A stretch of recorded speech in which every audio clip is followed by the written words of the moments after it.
Where you start out in life, you could have the same dreams and the same future as someone who did come from power and privilege. Let's start specific. We're graduating people from college with a bunch of debt loans and unable to find a job in the economy.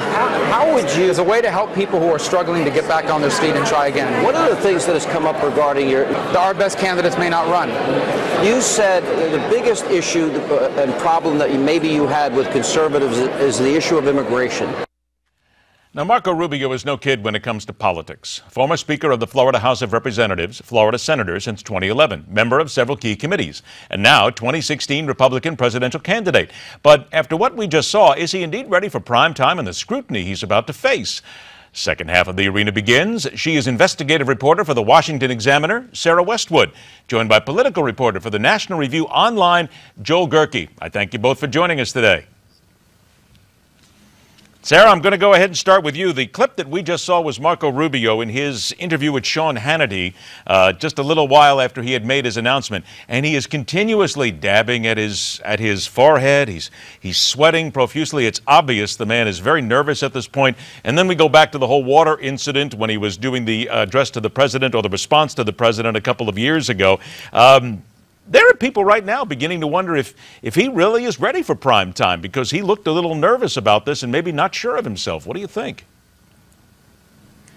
You know, those same questions can and have been asked about many of the other candidates in the GOP field, especially Scott Walker and Rand Paul. Rand Paul has gotten testy with reporters lately, so that issue has been raised. But it's important for voters not to let these superficial components to interviews get in the way of them understanding the positions that those politicians are articulating.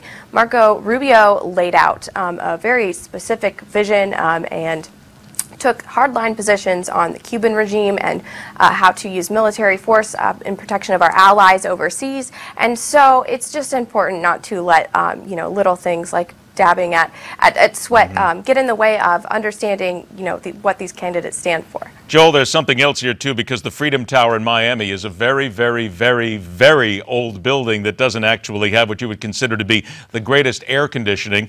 And according to those who were there, the air conditioning actually broke last night. So he's sitting there and he's sweating underneath all of this. It's something that people are looking at, but we do have to take into account that he's no neophyte when it comes to this. It's not as if he would immediately just get nervous, right? Yeah, I was down there. It was pretty warm, but he did seem initially nervous when he was giving his speech, but he definitely warmed up, to his theme as he went on, and the crowd loved it. I couldn't see how it played on TV as well, but the room was rocking, and they actually really, his team regards his media skills as a really key strength here. They are going to really embrace the media. And use them to get his message out, because he doesn't plan to have he doesn't plan to have as much money as some folks, or Jeb Bush, for instance, or he didn't inherit the libertarian infrastructure that Rand Paul inherited from Ron Paul. So as he does town halls and does a lot of different retail campaigning, he's also going to be using media very aggressively to get his message out. Well, here's something else, because he spoke at the NRA convention last Friday, and here, a really quick clip, he made reference to the water drinking incident during that State of the Union rebuttal back in 2013. Here's what he said. Let me close, because I'm running out of water. Let me close by with a look ahead. Joel, isn't it important to say, I got about a minute left before we take a break, but he seems human. I mean, we're all talking about trying to connect with people, and thus far, this seems to be a guy who understands how to be just a normal guy. Yeah, nobody's going to be writing news stories about whether he ordered Chipotle or not, the way they are with Hillary Clinton, who apparently that's her latest adventure. And that's kind of a contrast that he's hoping to draw. Not just with other Republicans, but with Clinton, who obviously has had her transparency issues and doesn't take a lot of questions. He thinks that he can rely on his media skills. Basically, the more people who talk to him, the more votes he gets. His team thinks they have the best, the most talented political figure in the field, and they think they can ride that to the nomination. All right, I want to talk a little bit more about that and a few other things, but we're right up against a break. So both of you, if you would, please hold on just a couple of moments here while we take a break. Joel Gehrke and Sarah Westwood will be back. And on the other side of the break, we made mention of this much earlier in the hour. There is one issue that the GOP may have to surrender if they want to win the presidency. That, at least, is the opinion of the critics. And when we talk about opinions and critics, perhaps it's time to be critical of a sheriff who gives a badge and a gun to a 73-year-old volunteer. Coming up on The Arena. Back to work in The Arena, investigative reporter for the Washington Examiner, Sarah Westwood, and political reporter for the National Review Online, Joel Gehrke. Sarah, let me just come to you with a real quick comment from you as far as Rubio is concerned, because there's a lot of discussion about his change of heart, change of mind on the immigration issue. We've had some people say that they don't think that will bother him at all come time to go for the general election and for the Republican nominating committee. Do you think that's simply just a non-issue at this point? You know, that remains to be seen out on the campaign trail. But when you go and you ask these questions about whether or not candidates are ready for the rigors of a national campaign based on their past positions, based on their ability to interact with the media, arguably the only candidate in this race that is prepared is Hillary Clinton, because she's the only one who has experienced how difficult a national campaign can be. Yeah, but can she really be warm and fuzzy? That is doubtful. Joel, what do you think? I had to ask you on this because seeing as we're there, she's trying to be warm, fuzzy, grandmotherly, eating at fast food joints. Is it really going to do any good? Will it change any minds? I don't think she's ever won a "who do you want to have a beer with" competition, which is the famous poll question from 2004. But on the question of immigration, the interesting thing about that is there was a poll taken actually by a Democratic-leaning outfit, Public Policy Polling, which found it ranked all of the different Republican candidates, and their head-to-head with Hillary and the way they did on a variety of things. But one of the interesting findings was that Marco Rubio, of all people, he wasn't at the top of the polls in terms of who you would vote for right now, but he had the highest favorability rating among GOP primary voters. People who are frustrated with his immigration record but still really like him personally. And that's a big part of why you see his campaign planning to just do a lot of retail work and do a lot of press. That's sort of the key to the if they see him, they will vote for him. Let me get you both to comment on something here, and this is a decision-making process that the people in the GOP have to go through. There are those who feel that the Republicans simply cannot win if they continue to chase down the gay marriage issue, that it is over, it is done, that the Republicans have lost, and if they continue to go forward on this, it will not bode well for them at the ballot box. Joel, I'll come to you first on this. What do you think about that whole concept that they need to take this off as a main issue, work on other things? The Supreme Court might take it off the table here in July. In terms of whether voters, politicians should adopt a certain position on that or not. Are they going to pick up more support from voters who currently support gay marriage, or are they going to lose more support from their base, who are the traditional marriage supporters? What'll be interesting to watch is as the action shifts to questions of religious liberty. Because the political argument that has been made, that has been so effective in moving public opinion and in moving judges, is that if you define marriage in the way that every major religion has always defined it, that makes you the functional equivalent of George Wallace or a Jim Crow segregationist, and so there's, I think, that balancing that act now between religious liberty and gay marriage is where the action's going to go to. How about it, Sarah? You think, I get about a minute left before we take a break. Do you think they can cut that difference, or is this just something they need to surrender?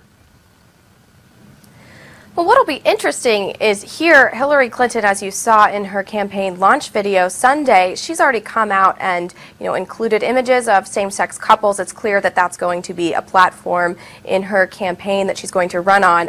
Barack Obama played his support of same-sex marriage close to the vest when he ran. So what that's going to effectively do, Clinton's support of same-sex marriage, is force a GOP candidate to articulate a real defense of traditional marriage if they're going to not drop that issue. And that's going to be an interesting dichotomy to see play out, because we've never encountered it on the presidential level before. It will, and we're definitely going to get there. If you would please both stand by. We're going to take one last break and come back. And when we do, it is the case in Tulsa, Oklahoma that has everybody talking around the country now. A 73-year-old volunteer policeman, armed with weapons, going out on a tactical call. A volunteer who doesn't get paid for it. There's a lot more to his background and a reason why some are questioning why someone like this was actually involved in a case where they could be making a fatal mistake, which indeed they did. That and so much more coming up. We continue this edition of MidPoint and this edition of The Arena next.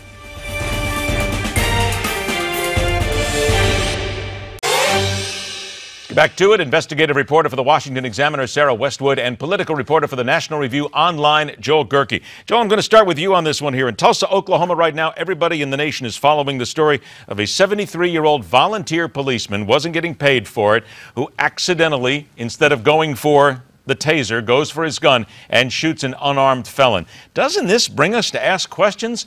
What a 73-year-old unpaid guy who had 1 year as a professional cop is doing, carrying a weapon and going on these sorts of runs? That's incredible to believe, and that's a big slap again at law enforcement. Yeah, it goes to that issue that we've been dealing with for a while of the undermining the trust in law enforcement in different communities. But this is very different from those, where in all those cases there was at least the suggestion, although in Ferguson it was disproven. There was the suggestion maybe there was some kind of racial animus here. Is this part of a problem like that? Well, there's no racial animus in this question. There's nothing that's been raised here, and this is about, at least in Ferguson, you're talking about a professional policeman. Right. In this case, it's just incompetence from an amateur, and he's being charged. Kevin Williamson, my colleague at National Review, was writing about a different case, and he recalled that line from the detective in the Wire. The patrolling officer on his beat is the one true dictatorship in America. You'd like those guys to at least be trained in what they're doing. Sarah, what does this do now, and tell people, because we're in such a discourse now of a law enforcement, an amateur chasing somebody down with a loaded weapon? Exactly. Amid all these discussions of overreach by police and abuse, we see now a volunteer given the same authority. It raises questions as to how these police departments are structured, why they have a need to rely on untrained volunteers, and why one was carrying a weapon. Well, it's a good old boy factor too, Sarah, because this guy was apparently a volunteer. He'd given a lot of money to the sheriff's re-election campaign, and also a lot of money to putting, I don't know, goods, equipment around the place. He basically bought his way onto the police department. Right, and that's not typically uncommon. If you take a look at other municipalities, they do require donations to allow you to serve on the deputy sheriff volunteer force, and you have varying levels of authority across different police departments. But maybe this incident should provide a window for people to reevaluate the types of authorities that are given to volunteer sheriffs. Let's talk about law enforcement here in Cleveland, Ohio. A mother of a 2-year-old child. She holds her child over the railing at the Cleveland Metro Park Zoo. The kid drops into the cheetah cage because she holds him there, and she has now been charged with endangering children. I don't know about you, Sarah, but I think a charge of endangering children is pretty simple here. How about this for parenting? Don't hold your kid over the pit that includes a potential meat eater. Right. I mean, there's still to be sorted out whether or not it was an accident, but there were many eyewitnesses who saw her dangle the child. This happened a few years ago at another zoo where a child was dropped into an exhibit with African dogs, and that child died. And the parents actually sued the zoo because the railings were inadequate. The zoo countersued for child endangerment. It was a mess. So perhaps this zoo is trying to come out and proactively prevent that from happening by pressing charges on child endangerment. Hey, Joel, what does it tell us about 45 seconds, the kind of people that are out there right now who would hold a 2-year-old child over the pit with a cheetah in it? Yeah, at best case scenario, you can't fix stupid, and worst case, I mean, the eyewitness accounts, I mean, they're not, it's not clear if it was intentional or not, but the eyewitness accounts are that somebody held their child out over a railing and then dropped the kid, who at a minimum has a broken leg.